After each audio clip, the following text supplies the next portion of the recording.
Moi, je voudrais rebondir sur l'intervention qui a été faite par M. Cohen. Dire qu'on souscrit évidemment à l'effort de sobriété énergétique qui doit être déployé sur nos bâtiments. La création du nouvel outil co-construit, comme ça a été dit.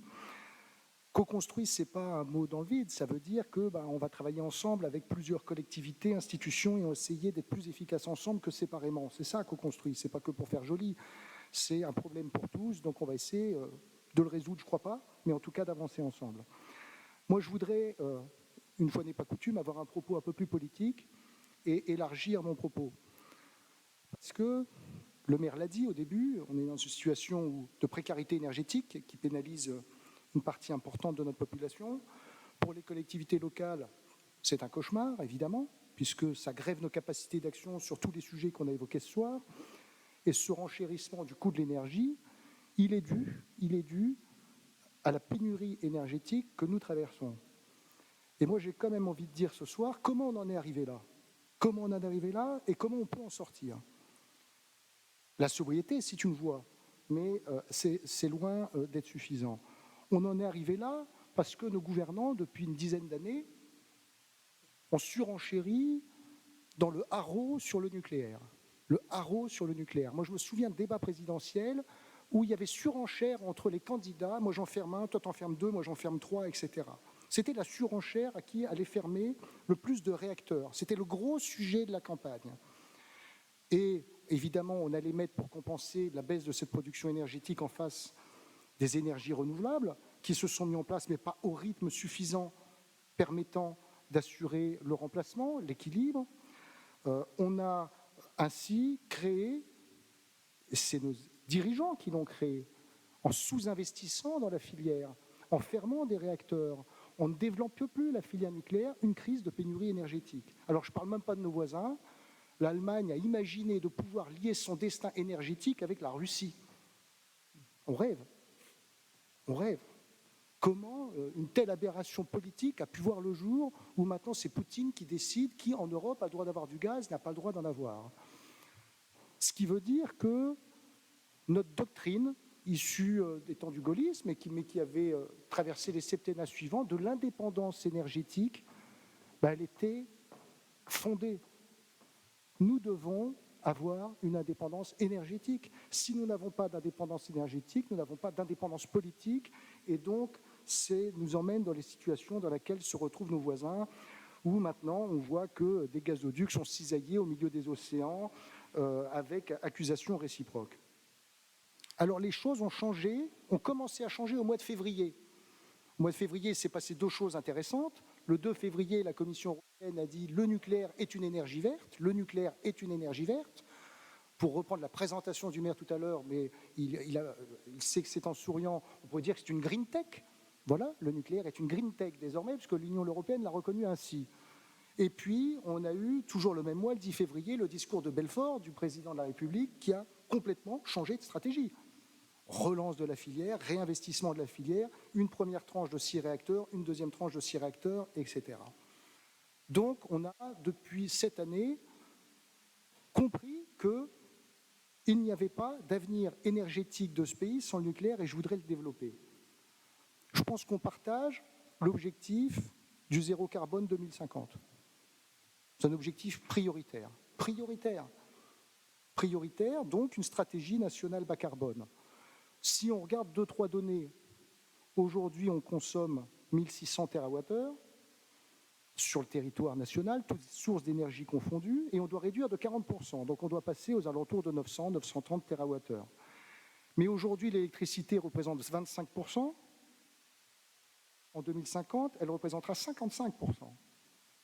Puisqu'on va réduire, notamment le pétrole, qui pèse sur un poids important dans aujourd'hui notre consommation énergétique, pour de plus en plus le remplacer par l'électricité.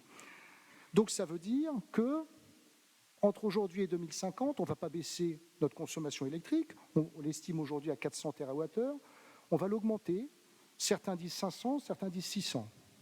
Il faut produire, en pas longtemps, 100 à 200 TWh d'énergie électrique supplémentaire. Mais c'est important de dire ça, parce qu'on peut faire toute l'efficacité, la sobriété énergétique qu'on veut, ces chiffres-là, je crois qu'ils sont vrais. même s'ils ne font pas plaisir. Alors ici, en région Centre-Val de Loire, chez nous, on est la 3e région en termes de production d'énergie nucléaire. On a 12 réacteurs. Chinon, quand on dit Chinon, c'est plutôt Avoine, mais je ne sais pas pourquoi on dit toujours Chinon, Saint-Laurent, Dampierre et Belleville. Ça nous fait 17 à 20 TWh selon les années de consommation, et on produit 3 fois plus. On produit 3 fois plus qu'on ne consomme. On est une région en excédent de production électrique d'énergie nucléaire. À Chinon, s'est installé depuis 1957. 1957, ça fait partie du paysage de ce territoire, avec la fameuse boule qui est en cours de démantèlement, avec 4 réacteurs, un démonstrateur. Moi, j'ai observé que la communauté de communes de Chinon, Vienne et Loire a fait un vœu voté à l'unanimité. Ça veut dire quelque chose, l'unanimité dans une communauté de communes, pour développer le site et accueillir dans la 2e série, là pour l'instant dans les 6 premiers, 1 ou 2 réacteurs, en tout cas se porter candidat pour développer cette filière nucléaire. Dans le même temps, je pense qu'il faut regarder un peu ce qu'en dit l'opinion publique, parce que l'opinion publique, elle a beaucoup changé. La facture d'EDF, ça fait bouger l'opinion publique quand même, sur ce sujet-là comme sur d'autres sujets. Donc vous avez vu il y a 2 semaines, je me la suis procurée, l'enquête de l'IFOP, dont les résultats ont publié dans le JDD, le journal du dimanche. C'est intéressant. Parce qu'à peu près toutes les organisations politiques représentées dans ce conseil municipal sont analysées. L'opinion publique est 75% favorable au développement de l'énergie nucléaire. Pour les électeurs de la France insoumise, c'est moins, mais c'est 56%. C'est 56%. Le PS, alors là, le PS bat des records. Les électeurs socialistes, là, il faut bien que vous l'entendiez, messieurs les membres du PS, c'est 83%. Ils sont à fond. Europe Écologie Les Verts, 52%. La majorité des électeurs d'Europe Écologie Les Verts sont favorables par pragmatisme.